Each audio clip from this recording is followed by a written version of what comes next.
Assalamualaikum warahmatullahi wabarakatuh. Bersama saya Irmayanti, calon guru penggerak angkatan 9 dari SMP Negeri 6 Wonomulyo, Kabupaten Polewali Mandar. Video kali ini adalah kegiatan diseminasi budaya positif di SMP Negeri 6 Wonomulyo. Selamat menyaksikan.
Assalamualaikum warahmatullahi wabarakatuh. Waalaikumsalam.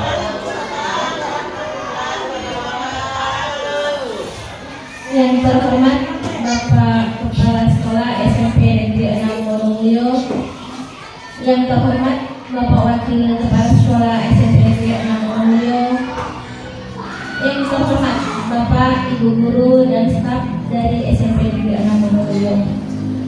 Alhamdulillahirabbil alamin. Segala puji kita panjatkan kehadirat Allah Subhanahu wa taala semesta alam atas berkat rahmat dan hidayahnya serta limpahan nikmat sehat dan kesempatan sehingga kita bisa berkumpul dalam ruangan ini dalam suasana sukacita. Salam dan salam senantiasa tercurah kepada Nabiullah Muhammad SAW sebagai Rasul dan Suri Teladan kita. Alhamdulillah pada kesempatan ini saya mengucapkan terima kasih atas kehadiran Bapak Ibu semua berada di dalam ruangan ini dalam rangka mengikuti diseminasi budaya positif di SMP Negeri 6 Wonomulyo. Adapun susunan acara pada kegiatan diseminasi budaya positif pada hari ini, Rabu 25 Oktober 2023 yang diselenggarakan di Sekolah Kita Tercinta SMP Negeri 6 Wonomulyo adalah sebagai berikut. Acara pertama pembukaan dan doa, kemudian menyanyikan lagu Indonesia Raya, yang ketiga sambutan dari Bapak Kepala Sekolah SMP Negeri 6 Wonomulyo, keempat acara inti diseminasi budaya positif, dan yang kelima diskusi dan refleksi, dan insyaallah akan ditutup dengan istirahat dan penutup. Oke, untuk efisiensi waktu, mari kita sama-sama membuka kegiatan diseminasi budaya positif pada hari ini, Rabu 25 Oktober 2023 dengan mengucap basmalah. Bismillahirrahmanirrahim. Selanjutnya untuk berkah dan manfaatnya acara ini, mari kita sama-sama berdoa. Saya memohon kesediaan Bapak Muslimin untuk memimpin doa. Waktu dan tempat disilakan.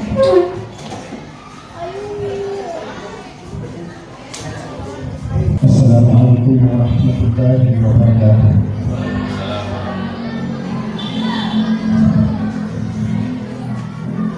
Bismillahirrahmanirrahim. Alhamdulillahirabbil alamin. Hamdulillah ni'mahu wa bihi mazinah. Ya Rabbana wa lakal hamdu kama yanbaghi li jalali wajhika al-'azimi wa Allahumma shalli wa sallim ala sayyidina Muhammad wa ala alihi wa sahbihi wasallam. Ya Allah, pagi ini kami mendekatkan diri kepadamu dan tundukkan hati kami bermunajat kepadamu. Kami pasrahkan jiwa dan raga kami kepadamu. Ya Allah, di dalam penguasa-Mu, kami pada hari ini berkumpul dalam kegiatan disiplinisasi budaya positif.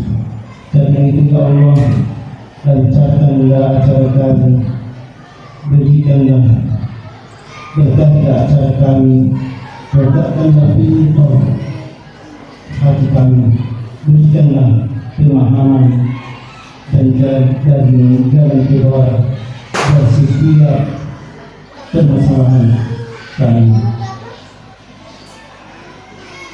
Ya Allah, benarlah pertemuan ini dengan kebaikan dan awal hingga akhir. Ya Allah, Engkau adalah kami, tidak bertahan sedang Engkau. Ya Allah, kami hamba-Mu, jadikanlah kegiatan dispensasi ini sebagai bentuk nyata ibadah kami kepadamu, dan kami berlindung kepadamu dari kejahatan, kecurangan dan dosa yang telah kami lakukan. Maka ampunilah dosa-dosa kami. Allahumma rabbana atina fid dunya hasanah wa fil akhirati hasanah wa qina adzabannar. Wa sallallahu ala Muhammad wa sallallahu alaihi wasallam. Subhana rabbika rabbil izzati amma yasifun wa salamun alal mursalin walhamdulillahi rabbil alamin. Wassalamualaikum warahmatullahi wabarakatuh. Untuk menambah kesakralan kegiatan ini, acara selanjutnya adalah penyanyian lagu Indonesia Raya.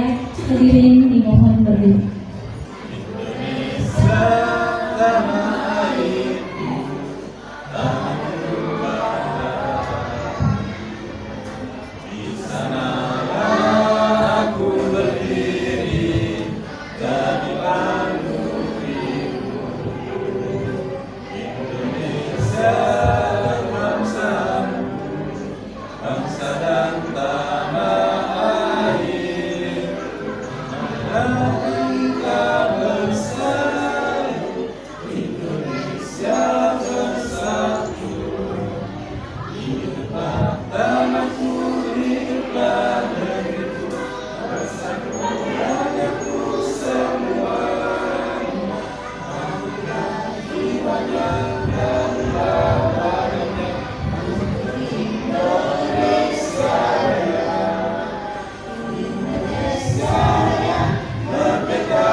Hadirin dipersilakan duduk kembali.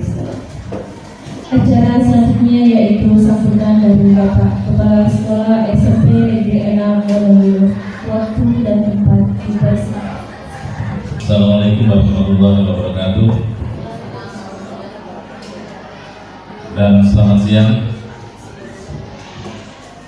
Pertama-tama marilah kita senantiasa mengucapkan puji syukur kepada Allah Subhanahu wa taala, Tuhan yang Maha Kuasa, atas limpah rahmat, hidayah, nikmat kesehatan, sehingga pada siang hari ini kita masih dapat beraktivitas di sekolah. Salam dan salam semoga tetap tercurah pada panutan kita baginda Rasulullah Muhammad SAW. Bapak Ibu calon guru penggerak angkatan ke-9 yang akan menyampaikan materi, Bapak Kepala Sekolah dan Bapak Ibu guru serta staf SMP Negeri 6 Wonomulyo yang sama-sama berbahagia. pertama-tama adalah kita senantiasa bersyukur kepada Allah SWT. Jadi pada materi pertemuan siang hari ini adalah tentang diseminasi budaya positif di sekolah kita. Jadi diseminasi artinya penularan kegiatan-kegiatan budaya positif terhadap kita selaku warga sekolah. Sebenarnya budaya positif itu sudah ada karena itu merupakan bagian dari budaya sekolah. Ada beberapa hal yang menjadi budaya positif yang bisa nanti akan dikaji dan dipaparkan oleh Bapak Ibu Guru CGP angkatan ke-9 ini.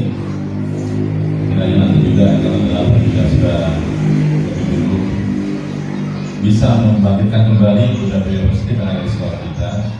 Dan bagi Bapak Ibu sekalian, jangan dilihat siapa yang membawakan materi, tapi maknai, pahami apa-apa yang disampaikan, kalimat-kalimat apa, kata-kata yang baik apa yang bisa kita terapkan di sekolah kita. Kemajuan sekolah kita terletak pada kebersamaan kita, ya.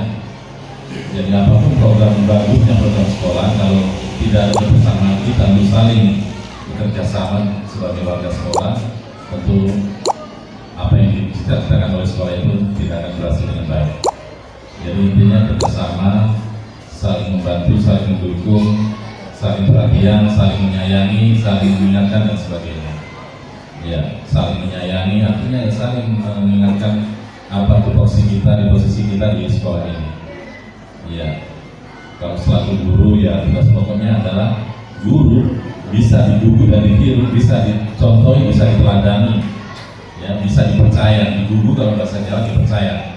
Jadi seorang guru harapannya orang yang terpercaya, amanah, bisa dipercaya dari segi apa saja, ditiru, diteladani, jadi bisa diteladani. Jadi namanya diseminasi positif, harapannya hal-hal yang baik yang bisa diteladani oleh peserta didik kita. Jadi ingat, semua yang ada di sekolah kita, yang bertugas di sekolah kita adalah pendidik. Jadi bukan saya guru yang pendidik, biar staf juga anggota pustakawan itu adalah pendidik. Makanya judulnya adalah tenaga kependidikan. Ya, kan istilahnya guru dan tenaga kependidikan. Jadi semua pendidik. Jadi jangan berharap bahwa yang bertugas mendidik anak di sekolah cuma guru, bukan. Semua warga sekolah yang bertugas sekolah adalah tenaga pendidik, itu ya pendidik. Semuanya bisa diharapkan untuk membina akhlak dari siswa kita. Oleh sebab itu, harapannya ya mulailah dikurang-kurangi keterlambatan hadir di jam pertama. Ya, kita selalu marah-marah kalau anak-anak datang terlambat, percuma karena Bapak Ibu banyak yang terlambat. Apanya yang digugur dan ditiru kalau begitu? Ya, anak-anak diteriaki, dicambuk, dilari di dalam kelas, di kalau udah ikut upacara itu apa? Kalau kita sendiri tidak sadar bahwa itu upacara adalah kewajiban kita. Ya, kita masuk di kelas, kontrol, ada anak masih duduk, cepat keluar, upacara. Nah, sementara ada yang mestinya kita jadi contoh dan di situ ada di situ. Makanya bagus sekali kemarin sudah kami canangkan bahwa siapa yang bertugas sebagai pelaksanaan upacara, wali kelasnya dia selalu sebagai pembina. Harapannya semua pembina wali kelas bisa menjadi pembina upacara dan hadir pada saat upacara. Sekaligus makanya kegiatan proyek itu kami libatkan wali kelas, harapannya tetap aktif untuk mendampingi anak-anak di wali kelasnya. Ya, seperti itu Bapak Ibu. Jadi bukan saya selalu cari kesalahan, bukan, apa adanya yang harus saya sampaikan, ya saya sampaikan. Ya. Seperti itu. Jadi nanti kita simak apa saja yang disampaikan oleh materi tentang diseminasi positif budaya sekolah kita. Mudah-mudahan bisa kita laksanakan dengan baik. Semakin hari mudah-mudahan kita bisa semakin bagus. Intinya apa? Aturan-aturan yang ada di sekolah kita adalah hasil sepakat kita. Jadi apapun hasil kesepakatan bisa saya kita ubah asal kita sepakat. Misalnya Pak, terlalu cepat kalau ada di sekolah 7:30 misalnya. Bolehlah kita sepakati masuk belajar jam pertama jam 8 nggak masalah. Pulangnya tapi mundur setengah jam lagi nggak masalah. Itu kan aturan itu kesepakatan kita bersama ya. Kalau alasan terlalu cepat kalau setengah 8 jam pertama boleh kita masuk jam 8 tapi mundur pulangnya juga mundur setengah jam. Jadi kalau pulangnya hari Senin Selasa pukul 13.50 ya tambahin lagi 30 menit. Jadi kita pulang pukul 14.20 menit. hampir setengah 3 baru kita pulang. Ya terserah, pilih mana mau. Ya. Oh, nggak terlalu cepat Pak, jam 8 boleh, jam pertama mulai jam 9 nggak masalah. Kayak pulangnya mundur lagi. Ya begitu. Yang ini kita temui kuota apa? Tetap tidak mengurangi hak anak-anak untuk mengikuti mata pelajaran, bahwa per setiap 1 jam mata pelajaran adalah 40 menit. Seperti itu Bapak Ibu. Jadi kode etik nggak usah lah ditulis-tulis di panggung-panggung kalau kita nggak bisa jalan-jalan. Ya makanya istilahnya banyak sekolah-sekolah yang menuliskan budaya malu, ya malu. Saya kira itulah pengantar dari kami. Mudah-mudahan apa yang disampaikan oleh calon guru putra ini bisa terimbas kepada teman-teman sekalian, khususnya pada kami pribadi. Mudah-mudahan ke depan sekolah kita semakin baik. Dan alhamdulillah atas pelatihannya bapak-bapak ibu guru yang sudah berkenan untuk ikut mendaftar sebagai calon guru penggerak angkatan 11. Mudah-mudahan semua bisa lolos dan berhasil. Karena semakin kesini semakin banyak guru penggerak, bukan berarti mau bercita-cita di kepala sekolah atau pengawas, tapi ilmunya. Karena yang paling update sekarang adalah ilmu guru itu di guru penggerak, ya. Makanya guru penggerak yang sudah ada sertifikatnya itu akan diutamakan dapat sertifikasinya, karena dianggap sudah profesional. Yang sudah punya sertifikat guru penggerak itu sudah dianggap profesional. Makanya walaupun dia itu PPG tapi istimewa, walaupun dia PPG tapi istimewa, tidak ikuti semua pelaksanaan kegiatan PPG-nya, inti-intinya saja. Orang mungkin ikuti kerja modul 1, 2, 3, 4, dia cukup 1 kali saya kerja laporan, ya seperti itu dan sebagainya. Itu sebagai prasyarat saja. Saya kira itu, mudah-mudahan bisa dimaknai apa pertemuan kita hari ini. Mohon maaf kalau ada kata yang salah. Sekian, dan saya buka kegiatan diskriminasi positif dan budaya positif di SMP Negeri 6 Wonomulyo ini dengan membaca Bismillahirrahmanirrahim. Ya, terima kasih pada Bapak Kepala Sekolah yang telah bersedia membuka acara diseminasi positif ini. Selanjutnya kita masuk ke dalam acara inti, yaitu kegiatan kita diseminasi budaya positif di SMP Negeri 6 Wonomulyo. Pada kesempatan ini 2 orang dari kami guru di SMP Negeri 6 Wonomulyo yang akan membawakan materi budaya positif, yaitu Pak Ilham dan saya sendiri Irmayanti, yang merupakan calon guru penggerak angkatan 9 dari Kabupaten Polewali Mandar, yang akan memaparkan dari setiap aspek yang terdapat di dalam diseminasi budaya positif. Bapak Ibu, kira-kira pertanyaan pertama di sini, hukuman dapat mendisiplinkan anak. Apakah Bapak Ibu setuju atau tidak setuju? Setuju? Tidak setuju? Setuju. Ya, di sana ada setuju. Di bagian pojok sana ada yang tidak setuju. Di pertanyaan kedua, pemberian hukuman dengan hal positif seperti membaca atau membersihkan halaman sekolah, apakah dapat meningkatkan disiplin anak? Setuju. Nah, setuju juga. Dio setuju? Nah, setuju juga Dio ya. Oke. Pertanyaan ketiga tentang hukuman, penghargaan serta restitusi tadi. Jadi kita kembali ke pertanyaan relatif tadi. Di sini dari pemaparan kita melihat bahwa ternyata ketika kita memberikan hukuman pada anak-anak itu akan merasa tersakiti. Kemudian tentu akan menimbulkan ketidaknyamanan bagi anak-anak kita. Kemudian murid karena takut akan memunculkan rasa takut juga kalau kita selalu memberikan hukuman. Kemudian hukuman juga di sini sifatnya memaksa karena kita sepihak akan memberikan sanksi. Ketika seorang anak melakukan kesalahan, kita harus memberikan sanksi, itu dianggap sebagai hukuman yang memaksa mereka untuk melakukan sesuatu. Kemudian hukuman juga dalam sisi ini akan menyebabkan murid akan menyembunyikan kesalahan, Bapak Ibu ya. Jadi kalau kita terlalu sering memberikan hukuman, maka anak akan cenderung menyembunyikan kesalahannya. Kemudian berikutnya, dari hukuman akan menimbulkan rasa rendah diri dari anak-anak. Dia akan merasa rendah diri, terutama apalagi kalau sampai dilihat oleh teman-temannya yang lain. Nah, kemudian tadi muncul juga pertanyaan tentang penghargaan. Kenapa penghargaan di sini dianggap sebagai identitas gagal? Tadi sudah dipaparkan panjang oleh Pak Ilham bahwa ternyata penghargaan itu bisa menyebabkan ada perasaan dari murid merasa kita tidak adil pada mereka. Kemudian akan muncul persaingan yang berlebihan serta tidak mendukung perkembangan pribadi.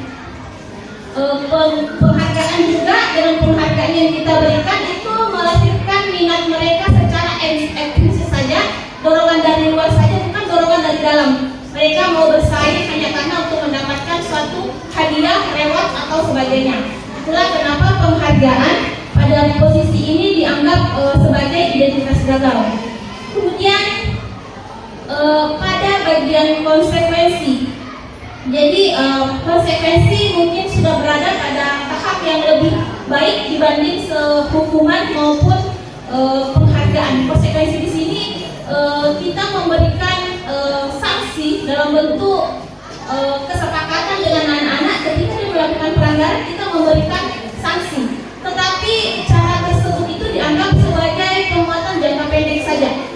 Meskipun dia sudah masuk dalam konsep disiplin sebagai identitas sukses, tapi konsekuensi hanya berada pada penguatan jangka pendek.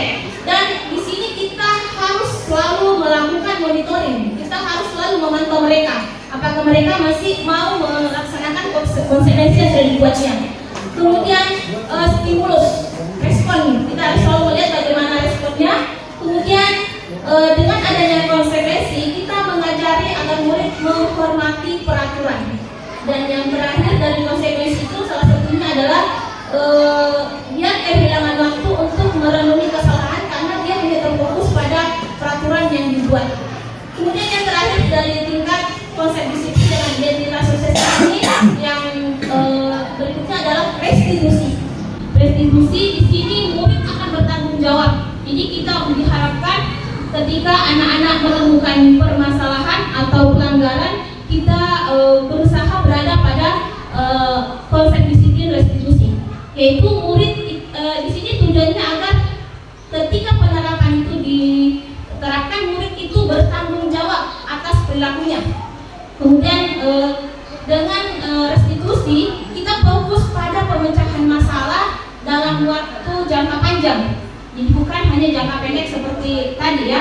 Kemudian murid menghormati dirinya. Nah, ini yang utama, seorang anak itu harus bisa menghormati dirinya dan orang lain.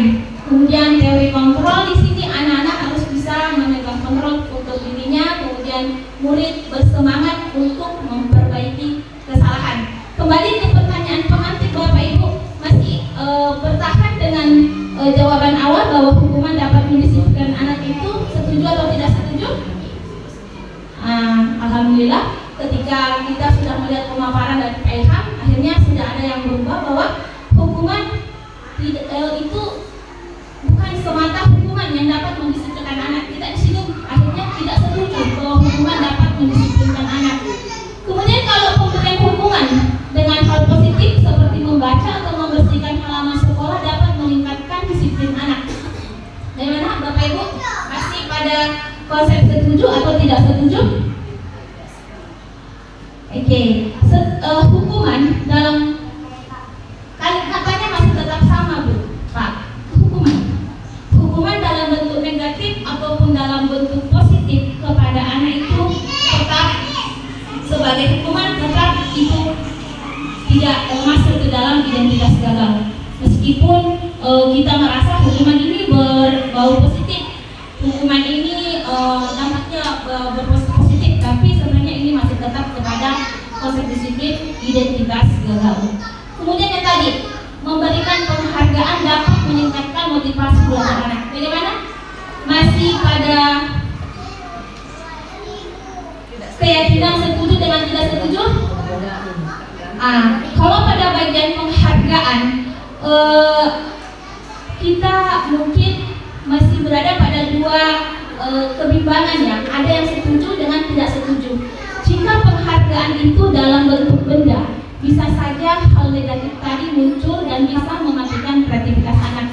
Jadi bagaimana kita bisa memberikan penghargaan kepada anak, itu tetap kita bisa memberikan penghargaan Bapak Ibu ya, tapi dengan misalnya dengan ucapan, dengan lisan. Dan akhirnya tidak terfokus pada satu subjek saja, kita menyeluruh. Jadi ketika seorang anak melakukan kesalahan, kita tetap memberikan penghargaan kepada mereka dengan melihat sisi positifnya dia di mana ya. Jadi penghargaan di sini yang ditekankan di sini, kita tidak setuju jika dia berupa bendaan. Saya juga sebenarnya kaget dengan hal ini karena saya juga termasuk guru yang paling sering memberikan reward. Ternyata itu menjadi suatu identitas, dianggap sebagai suatu identitas baru. Oke. Nah, jadi di sini kita sepakat untuk beberapa hal kita tidak setuju ya, bahwa hukuman itu positif ataupun negatif tetap tidak baik untuk anak-anak. Bagaimana Bapak Ibu? Masih semangat? Masih? Oke. Sekarang ada pertanyaan yang di sini Pak Ilham. Mengapa kita memiliki peraturan tentang menggunakan helm saat berkendara motor? Mengapa kita juga memiliki peraturan tentang penggunaan masker? Dan pertanyaan yang paling di atas tadi, mengapa keyakinan kelas? Mengapa tidak peraturan kelas? Karena yang ditanyakan di bawah ini peraturan. Tapi ketika peraturan itu tadi menggunakan helm, apakah Ibu menggunakan atau tidak? Kenapa Ibu mau menggunakan helm? Karena ada nilai apa di situ? Ada nilai ada nilai keselamatan ketika kita menggunakan helm. Padahal ini hanya sebuah peraturan. Kemudian mengapa kita menggunakan masker ya? Ini terutama pada saat masa pandemi kemarin, kita betul-betul harus menggunakan masker dan mencuci tangan setiap saat. Ini nilainya di dalam, nilai apa yang ada di dalam sehingga ibu mau melaksanakan hal ini? Kesehatan, betul sekali. Demikian pula dalam keyakinan kelas. Dengan kenapa kita sekarang, sebelumnya kita menggunakan istilah kesepakatan kelas Bapak Ibu ya. Sebelumnya ingat ya, kita sebelum sekarang ini berubah menjadi keyakinan kelas, sebelumnya kita menggunakan kata kesepakatan kelas. Tapi sekarang dirubah. Sekarang dirubah menjadi keyakinan kelas. Sekarang saya mau bertanya, apakah dari ketiga kata keyakinan kelas, peraturan kelas, dan kesepakatan kelas itu ada perbedaan? Apakah ada perbedaan dalam kata keyakinan, peraturan, maupun kesepakatan? Ada ya? Ada dong. Ada? Oke, bisa dilihat? Oke, sampai pada keyakinan kelas, kira-kira cukup jelas ya, bahwa keyakinan kita sekarang, keyakinan kelas yang kita buat itu bukan lagi dalam bentuk peraturan dan bukan pula dalam bentuk kesepakatan, tetapi sekarang keyakinan kelas itu dibuat dalam bentuk nilai-nilai. Jadi lebih kepada lebih abstrak daripada sebuah peraturan. Jadi tadi dijelaskan oleh Pak Ahmad bahwa kalau peraturan itu anak-anak masih bisa melanggar kalau kita menggunakan istilah peraturan. Kemudian kalau kesepakatan bisa saja salah satu dari yang lain mengatakan saya tidak sepakat. Tapi kalau keyakinan itu lahir dari dalam dirinya sendiri. Seperti kita memiliki keyakinan bahwa kita memiliki Tuhan, begitu pula kita membuat mereka meyakini bahwa keyakinan saya harus menerapkan keyakinan ini di dalam kelas saya. Kemudian tadi ada dibuat dalam bentuk positif. Jadi ketika kita membuat keyakinan kelas, kita membuatnya menjadi kalimat yang positif, tidak menggunakan kata tidak maupun kata jangan. Kita membuat sesuatu kalimat itu selalu dalam bentuk positif. Kemudian sedikit saja biar mudah diingat ya. Sedikit saja biar mudah diingat. Meskipun saya berbagi pengalaman dulu ya, di kelas saya, di kelas 9A kemarin saya coba menerapkan keyakinan kelas. Cuma yang di dalam kelas itu tidak bisa berubah ke dalam nilai-nilai. Saya juga sempat bertanya kepada PP maupun fasilitator saya, bagaimana ini Pak? Saya mau bikin keyakinan kelas, murid saya tidak mau bikin keyakinan kelas, dia lebih senang pada peraturan. Jangan Bu, dibikinkan keyakinan saja, tidak mengerti. Dia mau pokoknya baju harus di dalam. Tapi meskipun dalam hal kalau saya dilihat dari jauh masuk di sendiri bajunya, karena dari dalam dirinya sudah muncul sendiri keyakinan untuk dirinya bahwa kemarin saya dengan ibu wali kelas bikin keyakinan kelas, meskipun sebenarnya itu belum masuk pada kategori keyakinan Bapak Ibu. Jadi mungkin kita ke kelas masih salah dalam membuat keyakinan, karena mungkin yang kita buat hanya kesepakatan. Karena keyakinan di sini hanya berupa pada misalnya saling menghormati, disiplin, itu ya seperti itu saja. Dia hanya merupakan nilai-nilai. Selanjutnya di sini kita sebagai manusia memiliki kebutuhan dasar. Begitu pula anak-anak. Ketika anak-anak melakukan pelanggaran, ya, sebenarnya mereka itu melakukan pemenuhan terhadap kebutuhan mereka. Jadi anak-anak itu sebenarnya termasuk kita sebagai guru, orang tua, sebagai individu melakukan sesuatu itu karena pemenuhan kebutuhan. Jadi di sini kebutuhan dasar manusia itu terdiri dari 5, ya. Di sini ada pertama yaitu bertahan hidup, kemudian kita punya kebutuhan dasar juga kasih sayang dan rasa diterima. Begitu pula dengan anak-anak ya, kita di sini melihat kepada perilaku maupun pelanggaran anak-anak. Kenapa dia melakukan hal itu semuanya tidak terlepas dari kebutuhan dasar mereka, yaitu yang berikutnya penguasaan. Dia ingin menguasai kemudian kebebasan dan kesenangan. Kebutuhan dasar manusia itu bukan hanya yang namanya manusia, itu kita maupun anak-anak kita. Jadi mungkin saya berharap dengan adanya penjabaran dari 5 dasar kebutuhan anak ini, manusia ini, kita bisa melihat sebenarnya ini anak melakukan pelanggaran, sebenarnya dia melakukan pemenuhan kebutuhan apa. Ada anak-anak yang nakal dalam tanda kutip, misalnya dia sering bolos. Apakah kita harus bisa melihat dia sebenarnya berada pada pemenuhan kebutuhan apa? Kemudian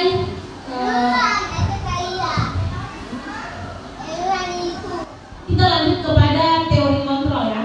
Sekarang saya ingin membuat sedikit permainan kecil ya.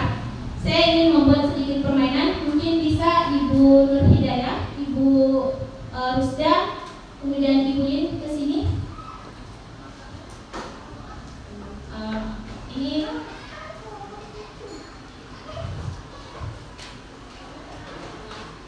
ya, sekarang masing-masing di tangan kalian ada sesuatu benda yang menurut kalian sangat berharga.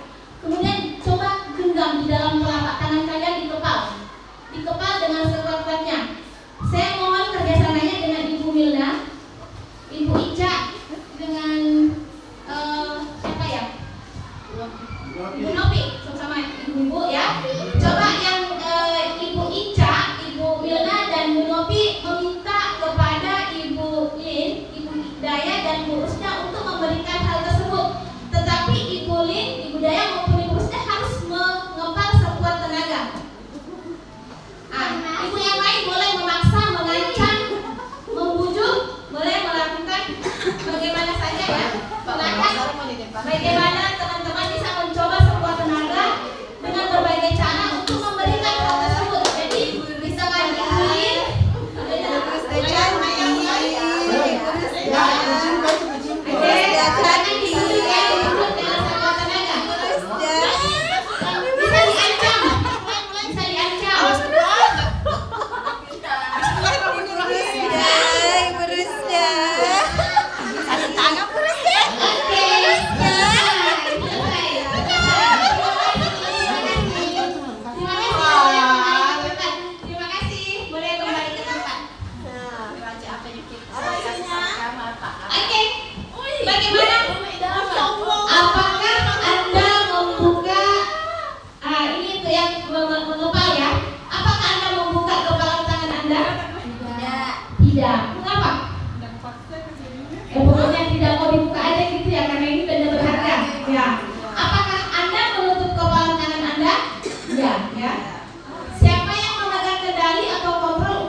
diri sendiri. Oke, seperti itulah sebenarnya sesuatu kontrol di dalam diri itu sebenarnya dimulai dari diri sendiri. Jadi sebetulnya dalam kehidupan kita sehari-hari selama ini kita ada miskonsepsi tentang teori kontrol. Kita berada dalam ilusi bahwa guru itu mengontrol murid. Nah, selama ini pemahaman kita itu ya, termasuk saya sendiri, Imam sendiri, bahwa guru itu mengontrol murid. Padahal sebenarnya kontrol itu ada dalam diri kita masing-masing. Tidak bilang murid, guru itu mengontrol murid, tidak ya. Kemudian kita juga berada pada ilusi bahwa semua penguatan positif, efektif dan bermanfaat. Kemudian ilusi bahwa kritik yang membuat rasa bersalah mampu menguatkan karakter. Ini yang sering kita lakukan. Kita membuat rasa bersalah pada anak-anak untuk membantu menguatkan karakter. Kita anggap seperti itu. Padahal sebenarnya itu adalah miskonsepsi semua ya. Kemudian ilusi bahwa orang dewasa, nah ini pemahaman kita, bahwa kita orang dewasa berhak untuk memaksa. Padahal tadi sudah berusaha memaksa. Ini bukan lagi antara murid dengan guru, tapi dengan guru, tapi kenyataannya tidak bisa kan? Kita mau memaksakan kepada anak-anak, ternyata remote control itu dipegang sendiri oleh diri sendiri. Betul sekali. Nah, ini tadi sudah dicoba dengan bujukan, rayuan, bahkan boleh melakukan ancaman. Kemudian tentang miskonsepsi teori kontrol di sini bahwa ilusi guru mengontrol murid. Jadi pada dasarnya kita tidak dapat memaksa murid untuk berbuat sesuatu jikalau murid tersebut memilih untuk tidak melakukannya. Ya, walaupun tampaknya guru sedang mengontrol perilaku murid. Hal demikian terjadi mungkin karena murid sedang mengizinkan dirinya dikontrol. Saat itu bentuk kontrol murid menjadi kebutuhan dasar yang dipilih oleh murid tersebut. Jadi kalau ada murid yang nurut itu karena dia mengontrol dirinya untuk nurut kata gurunya. Jadi dia tetap mengontrol dirinya. Kemudian langsung pada ilusi bahwa orang dewasa memiliki hak untuk memaksa. Jadi sekarang kita itu termasuk kita orang tua itu menganggap bahwa karena kita orang dewasa yang percaya bahwa mereka memiliki tanggung jawab untuk membuat murid-murid berbuat hal-hal tertentu. Apapun yang dilakukan dapat diterima. Karena kita merasa sudah dewasa, kita merasa bahwa apa yang kita lakukan itu diterima oleh anak-anak. Padahal dalam hal ini pengukuran pada saat itu pula orang dewasa akan menyadari bahwa perilaku memaksa tidak akan efektif untuk jangka waktu panjang dan sebuah hubungan permusuhan bisa saja terbentuk. Nah, ini yang kita hindari dengan anak-anak. Jangan sampai terjadi perbedaan dengan anak-anak. Kemudian perubahan stimulus respon ke pendekatan teori kontrol, bahwa di sini realitasnya kebutuhan kita itu sama dan realitas kebutuhan kita teori kontrol tentang dunia itu kebutuhan kita itu berbeda. Kita langsung ke teori kontrol.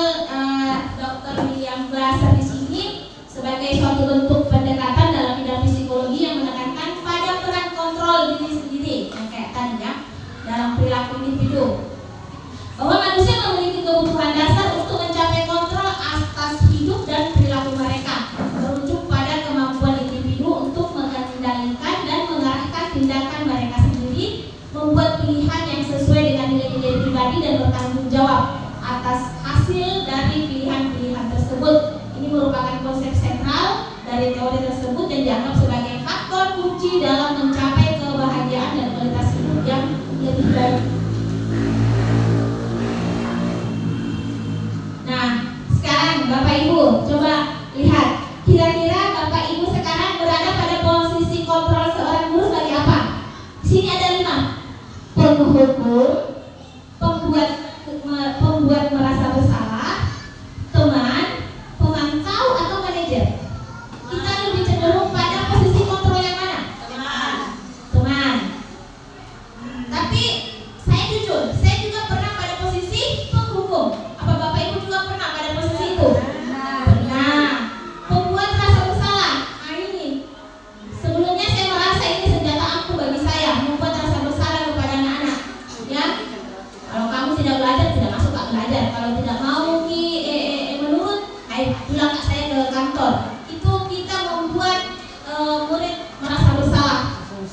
Ya. Kemudian memantau ini ketika dia melakukan kesalahan kita mengarahkan untuk tidak melakukan pelanggaran itu. Tetapi salah satu posisi di sini yang kita harapkan, jadi di sini diharapkan kita guru jangan berada pada posisi membunuh lagi ya, karena tadi sudah dilihat apa dampaknya ketika kita selalu memberikan hukuman, apa dampaknya dan bagaimana ketika kita melakukan pembuat merasa bersalah itu ternyata juga dia masuk dalam kategori posisi kontrol guru yang tidak efektif. Ini akan menjadi hal yang mendorong anak melakukan sesuatu bukan dari dalam hatinya ya. Posisi terbaik di sini teman sebenarnya sudah bagus kita sebagai teman, tapi dari posisi teman itu bagaimana Bapak Ibu perasaannya ketika memperlakukan diri sebagai teman? Murid bagaimana? Murid terkadang berbuat seenaknya, betul ya. Kadang kita ketika memposisikan diri sebagai teman, jadi kita merasa akhirnya anak kok diperlakukan sebagai teman, jadi akhirnya betul-betul dia bersikap juga seperti teman. Ternyata posisi terbaik di sini ada pada posisi apa Bapak Ibu? Manajer. Ya betul Pak, manajer. Di sini semua mau ya jadi manajer dalam sebuah perusahaan. Salah satu posisi yang sangat diinginkan kan ada pada posisi manajer, ya. Jadi ternyata kita seorang guru juga itu adalah seorang manajer Bapak Ibu. Di dalam kelas kita adalah seorang manajer pembelajaran kita sendiri. Jadi posisi manajer di sini adalah posisi yang paling baik. Kenapa hal itu dikatakan posisi manajer ini? Karena posisi sebagai manajer itu memicu seorang guru berbuat sesuatu bersama murid, mengajukan pertanyaan-pertanyaan yang mengacu pada restitusi agar hasilnya bisa menguatkan watak-watak karakter murid. Jadi yang kita inginkan di sini kita menguatkan wataknya, menguatkan karakternya. Hal tersebut bisa memberikan dampak pada murid berupa dorongan untuk mengevaluasi diri dan memanage dirinya menjadi pribadi yang lebih baik sehingga tercipta identitas positif bagi murid. Jadi dari pemaparan awal sampai sekarang ini masih satu kaitan semua ya, mulai dari keyakinan kelas tadi, kemudian budaya positif dan sebagainya itu, ini kita sampai pada posisi manajer ini masih satu rangkaian dari penerapan budaya positif di dalam kelas. Kemudian kita sampai pada materi terakhir, yaitu tentang segitiga restitusi. Apa itu segitiga restitusi? Segitiga tahu ya? Tahu segitiga seperti apa? Seperti sambusa, pupuk, ya betul. Segitiga.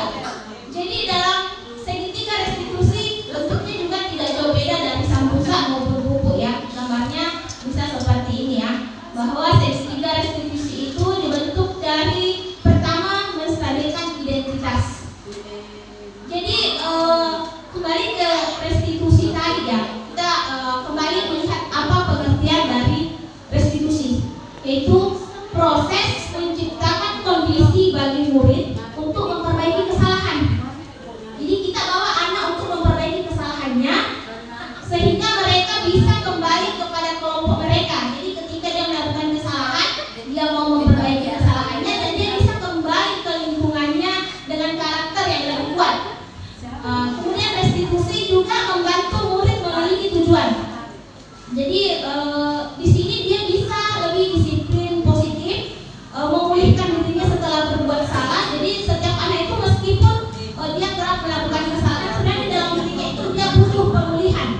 Dia akan melakukan pemulihan diri setelah berbuat salah. Kemudian restitusi, jadi restitusi di sini bukan untuk semacam yang tadi itu bentuk hukuman untuk dia menebus kesalahannya ya. Pertama kita menerapkan segitiga restitusi. Pertama kita menstabilkan identitasnya dulu murid. Jadi ketika anak-anak itu melakukan pelanggaran, kita menstabilkan dulu. Kita kasih enak dulu perasaannya itu anak. Misalnya ada kasus seorang anak misalnya tidak mengerjakan PR-nya ya, kita tanya dulu, kita gali dulu kenapa, apakah benar kamu tidak kumpul tugasnya hari ini. Kalau kita bahasa Mandar istilahnya diraih-raih dulu, dicocok dulu supaya dia mau berbicara dengan kita ya. kita merayu dulu dia supaya dia mau curhat dengan kita apa masalahnya di situ, ya, apa penyebabnya dia melakukan satu pelanggaran. Nah, di sini namanya menstabilkan identitas. Kemudian tahap berikutnya kita bisa validasi tindakan yang salah. Contohnya seperti ini. Kenapa kita tidak ikut upacara? Dulu terlambat tadi datang. Nah, kita biasa memvalidasi dia jelas memang namanya manusia karena kita memang terlambat, ya. Tapi tadi ketika kita memvalidasi kita tanya dulu, kita ketika menstabilkan dulu itu kita bisa tanya dulu dan kenapa kita terlambat, kita ingat dia Bu, kenapa bisa kita terlambat, kita tanya-tanya dulu alasannya. Rumahku jauh Bu, tadi motorku rusak jadi terpaksa diperbaiki dulu ke bengkel Pak dulu. Oh gitu.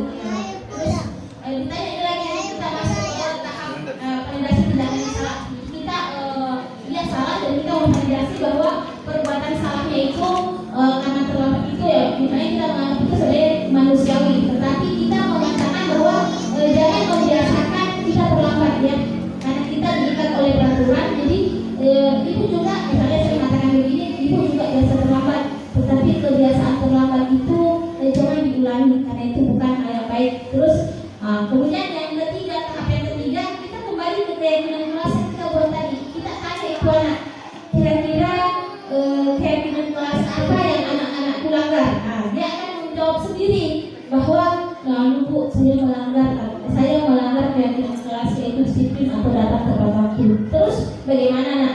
Apakah kalau tidak baik paling itu perbuatan tak? Apa yang kita lakukan setelah ini? Nah, dia akan mencari jawaban sendiri untuk dirinya, ya.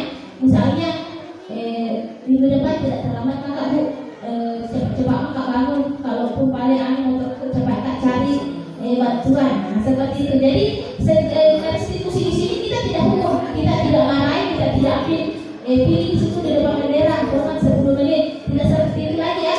Kita sudah menghindari hukuman. Jadi kita panggil baik-baik, bertatap muka secara langsung, menanyai apa itu setiap pelanggaran yang dilakukannya. Oke, saya rasa pemaparan untuk budaya positif telah mencakup ke-6 aspek tadi, yaitu disiplin positif dan nilai-nilai kebajikan universal, teori motivasi, hukuman dan penghargaan serta restitusi, keyakinan kelas, kebutuhan dasar manusia dan dunia berkualitas, restitusi dalam hal ini 5 posisi kontrol dan segitiga restitusi. Semoga apa yang disampaikan tadi bisa ada yang jangkau di hatinya Bapak Ibu, ya, bahwa ternyata budaya positif itu menjadi hal yang perlu di dalam sekolah kita, meskipun kita mungkin merasa selama ini saya sudah melaksanakan, ya, kita setiap saat melaksanakan dan kita perlu penguatannya untuk melaksanakan budaya positif ini secara berkesinambungan. Oke, demikian tadi pemaparan yang lumayan panjang, ya. Semoga menarik. Sekiranya ada pertanyaan, tanggapan atau hal yang masih mengganjal di hati, maka acara berikutnya kita buka sesi diskusi dan refleksi, ya. Dipersilakan siapa yang ingin bertanya. Assalamualaikum warahmatullahi wabarakatuh. Selamat siang dan selamat sore. Terima kasih atas kesempatan yang diberikan. Jadi sekali lagi saya sangat mengapresiasi apa yang telah dilakukan oleh Bapak Ibu Bergerak untuk kerjasamanya, kolaborasinya, sehingga destinasi berbagai yang baik dan berbagai yang baik. Nanti kita terus dari kerjasama bersamanya. Sedikit yang saya mau kasih masukan sedikit tentang apa dari ini.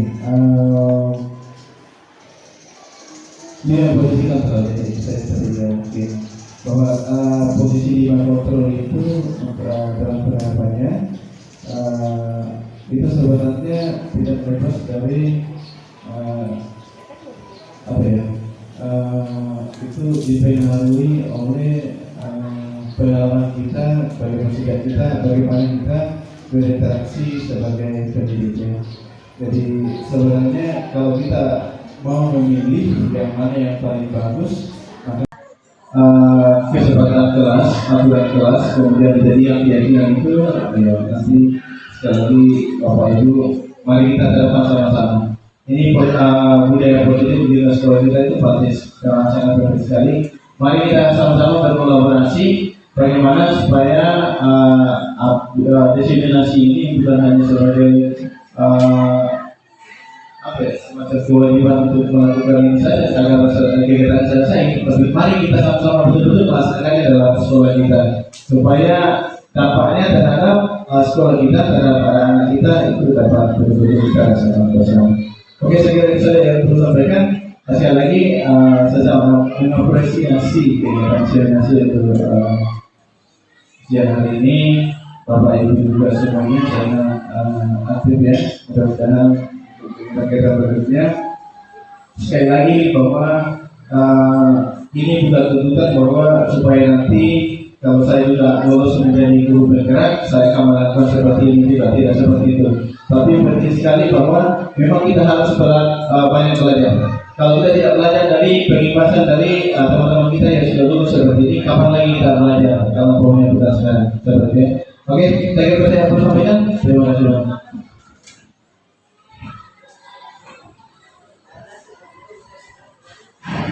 Ya, terima kasih kepada Bapak atas tambahannya. Saya sepakat dengan apa yang beliau sampaikan. Semoga diseminasi positif ini tidak sampai pada hari ini saja, apalagi pemaparan kami dari 6 aspek ini bisa dibilang sangat singkat. Jangan sebaiknya seandainya kita ada kesempatan dan waktu luang, kita menerapkan ini dari setiap aspek ini atau membahasnya ini. Misalnya dalam setiap pertemuan kita bahas satu dulu, bagaimana itu keyakinan kelas, bagaimana itu posisi kontrol dan semua, bagaimana itu penerapan seri tidak institusi. Sebenarnya tidak bisa kita bahasnya dalam beberapa waktu yang seperti saat ini. Tapi saya berharap dan saya juga berharap semoga diseminasi positif ini tidak berakhir setelah acara ini ditutup. Maka demikian pula ya pemaparannya.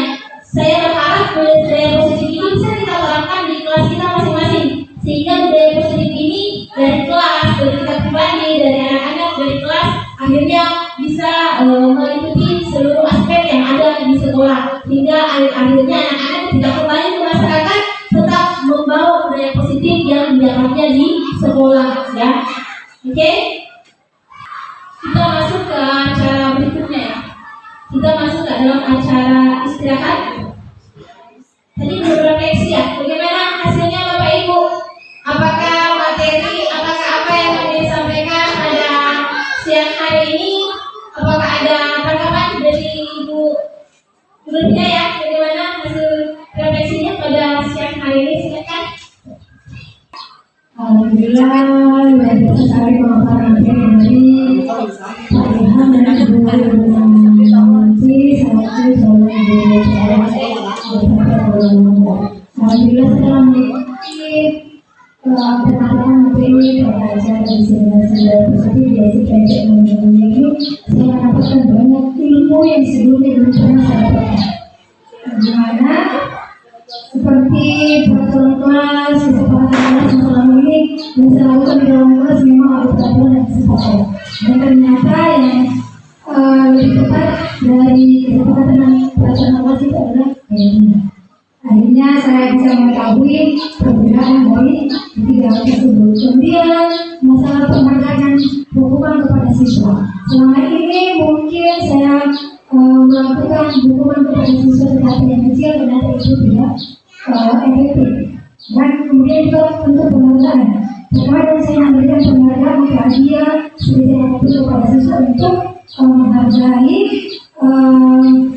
kegiatan yang telah dilakukan dalam pelajaran ini untuk memberikan motivasi.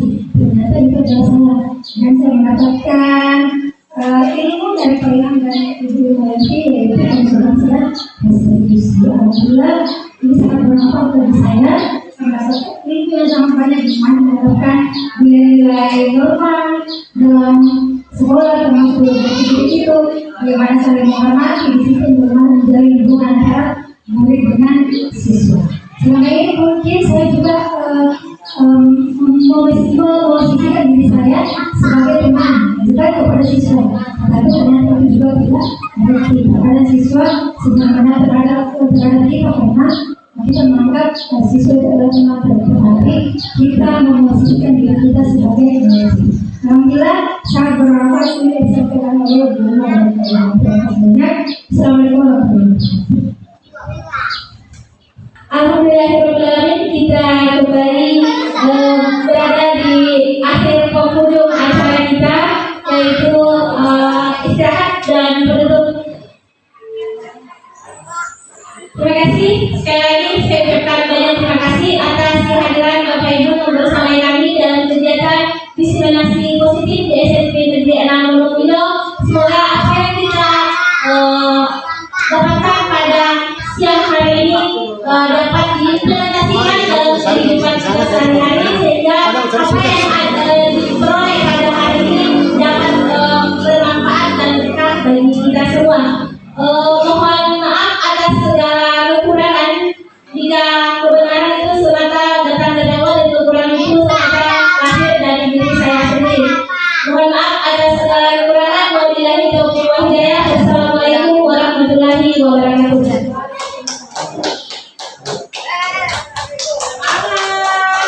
Terima kasih, dan semuanya tunggu ya. Cara berikutnya adalah istirahat dan makan siang.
berganti, tantangan kan kita hadapi, bergandeng tangan untuk negeri, era kita menanti berseri. Kita belajar Pancasila, kita bernafas dalam sila-silanya. Kita belajar Pancasila, ayo kita jaga untuk Indonesia, bersatu dalam perbedaan. Apakah Muara tahu kenapa Ibu panggil ke ruangan ini? Iya Bu, saya terlambat masuk kelas Bu. Mengapa hal itu bisa terjadi, Nak? Tadi saya terlambat masuk karena lagi makan di kantin Bu. Loh, waktu istirahat itu 30 menit, Nak. Kenapa bisa terlambat karena makan? Iya Bu, saya lambat ke kantin karena diajak ngobrol Mirna di taman Bu. Kalau boleh tahu, Wara dan Mirna ngobrol apa sampai asik begitu? Adalah Bu, masalah anak cewek gitu Bu. Oh gitu, ibu juga kan cewek. Biasa memang Nak, kalau sudah ngobrol dengan teman jadi lupa waktu. Ibu juga pernah begitu. Tapi hal itu jangan menjadi kebiasaan. Kita harus bisa memanfaatkan setiap waktu yang ada. Karena ada pesan bijak yang mengatakan waktu tidak akan pernah kembali. Jadi gunakan waktumu sebaik mungkin. Iya Bu. Nah, contohnya tadi, karena terlalu asik ngobrol dengan teman, akhirnya terlambat ke kantin. Ketika bel masuk berbunyi, Wara masih makan. Nah, sehingga ketika ibu di kelas, Wara terlambat masuk. Untungnya nama Wara di urutan terakhir di buku absensi. Kalau tidak, pasti sudah tercatat bolos hari ini. Iya Bu, maafkan Wara Bu. Nah, sekarang ibu mau bertanya, apakah yang Wara lakukan sesuai dengan keyakinan kelas kita? Tidak Bu, saya telah melanggar keyakinan kelas Bu. Nah, keyakinan kelas apa yang sudah kamu langgar, Nak? Menjaga kedisiplinan dan mengikuti pelajaran tepat waktu Bu. Ya, betul sekali. Itu artinya Wara masih ingat dengan keyakinan kelasnya. Nah, kalau begitu apakah perbuatan tersebut baik atau tidak, Nak? Tidak baik Bu. Jadi kalau Wara tahu itu tidak baik, sekarang apa yang harus Wara lakukan? Saya berjanji tidak akan mengulangi perbuatan saya Bu. Saya akan menggunakan waktu istirahat dengan baik. Saya tidak akan terlambat lagi masuk ke dalam kelas Bu. Sekali lagi saya minta maaf Bu. Iya, ibu maafkan. Jadi, ibu berharap kamu bisa memahami bahwa disiplin dan menghargai waktu itu penting. Apakah Wara sudah paham? Paham Bu.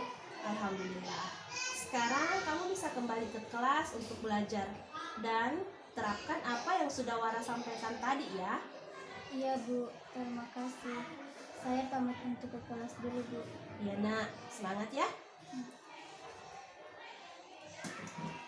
Perkenalkan, nama saya Wara Ramadhani dari kelas 8B. Saya merasa bahagia dan senang telah diajak berbincang oleh Bu Irmayanti di ruangannya. Padahal semula saya mengira saya akan dimarahi karena terlambat masuk kelas dan ketahuan makan di kantin. Alhamdulillah Bu Irma tetap berbicara lembut kepada saya, mengajak saya bercerita dari hati ke hati. Saya menyadari telah melanggar keyakinan kelas. Saya berjanji tidak akan mengulanginya lagi. Terima kasih Bu Irmayanti. Terima kasih telah menonton video kami. Salam dan bahagia.